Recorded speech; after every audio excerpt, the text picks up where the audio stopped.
நிறமாறலாம் குணம் ஒன்றுதான், இடமாறலாம் நிலம் ஒன்றுதான், மொழி மாறலாம் பொருள் ஒன்றுதான், களி மாறலாம் கொடி ஒன்றுதான், திசை மாறலாம் நிலம் ஒன்றுதான், இசை மாறலாம் மொழி ஒன்றுதான், நம் இந்தியா அது ஒன்றுதானேவா. வெல்கம் டு ஜேபிஸ் தாட்ஸ். இன்றைக்கி என்ன பார்க்க போகிறோம் அப்படின்னா 6/1/2025 இதோட கணிப்பு என்ன அப்படின்னா, வாய்மையின் மிக நெருங்கிய நண்பனாக இருப்பது அச்சமின்மையே. இது லேசான வார்த்தையாக இருக்கலாம், ஆனால் இதுதான் எல்லாருக்கும் சிறந்த நண்பன் அப்படின்றது தயவு செஞ்சு புரிஞ்சுக்கோங்க. இப்போ நான் சொல்கிறேன் ஒரு சின்ன எக்ஸாம்பிள், அதை வச்சு சரி அச்சமின்மை எப்படிலாம் நமக்கு ஹெல்ப் பண்ணுது, எப்படிலாம் வெற்றியை கொடுக்குது அப்படின்னு சொல்லிட்டு பார்க்கலாம். இப்போ உலகத்திலும் சரி, நம்முடைய தனிப்பட்ட வாழ்விலும் சரி, நமக்கு உறுதுணையாக இருப்பது என்னது அப்படின்னா, நம்மக்கிட்ட இருக்கிற தைரியம். ஒரு மனிதனும் தைரியத்துடனும் தன்னம்பிக்கையுடனும் இருந்தால் அச்சம் இல்லாமல் போகும்.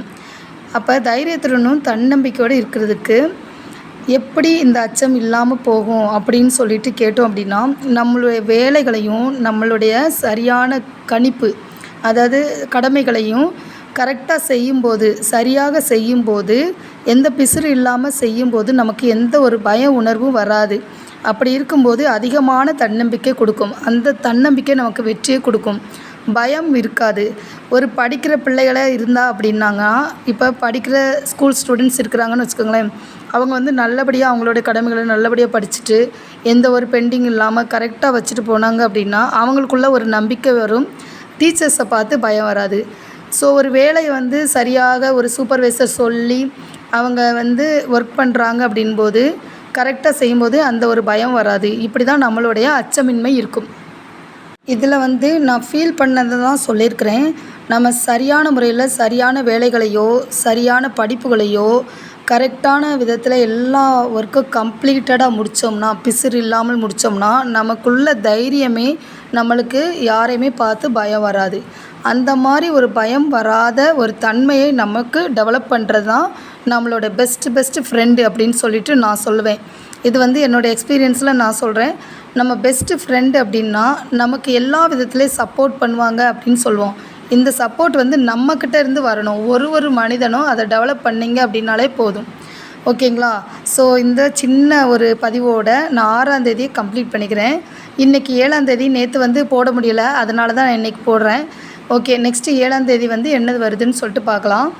இந்த பதிவு உங்களுக்கு பிடிச்சிருந்தா மறக்காமல் சப்ஸ்கிரைப் பண்ணி, லைக் பண்ணி, ஷேர் பண்ணுங்கள். 7/1/2025 மன வலிமையுள்ள மனிதனால் எதையும் சாதிக்க முடிகிறது. இது ரொம்ப ரொம்ப ரொம்ப முக்கியம். ஏன்னு தெரியுமா? மன வலிமையுள்ள மனிதனால் உண்மையிலேயே எல்லாத்தையுமே சாதிக்க முடியும் அப்படின்னு தான் நான் நம்புகிறேன். மன வலிமை நல்லா இருக்கணும் அப்படின்னா நம்மளுடைய உடம்பு வலிமையும் நல்லா இருக்கணும்.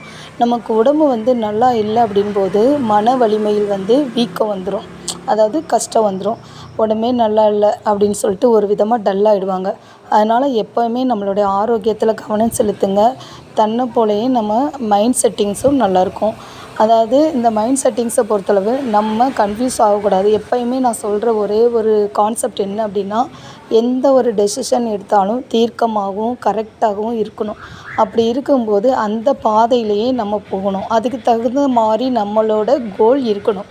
அதாவது கோல் செட் பண்ணும்போது நம்மளால் எல்லாமே நல்லபடியாக செய்ய முடியும் அப்படின்ற அந்த கோடை வரைஞ்சி அதுக்கு நேர்கோட்டில் நல்லா மீட் பண்ணணும். அப்படி செய்யும்போது நம்ம கரெக்டான ஒரு லைனில் போகிறோம் அப்படின்னு சொல்லிட்டு தெரியும்.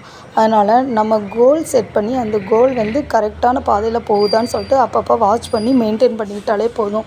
ஸோ மன வலிமை வேணும் அப்படின்னாலும் உடல் ஆரோக்கியம் நல்லபடியாக இருக்கணும், அதையும் கவனிச்சுக்கோங்க. ஓகேங்களா ஃப்ரெண்ட்ஸ்? தேங்க்யூ. இன்றைக்கி இந்த 2 கேலண்டர் பதிவோடு நான் முடிச்சுக்கிறேன், ரொம்ப போகலை. தேங்க்யூ. மறக்காமல் சப்ஸ்கிரைப் பண்ணி ஷேர் பண்ணுங்கள். நெக்ஸ்ட் வீடியோவில் பார்க்கலாம் ஃப்ரெண்ட்ஸ்.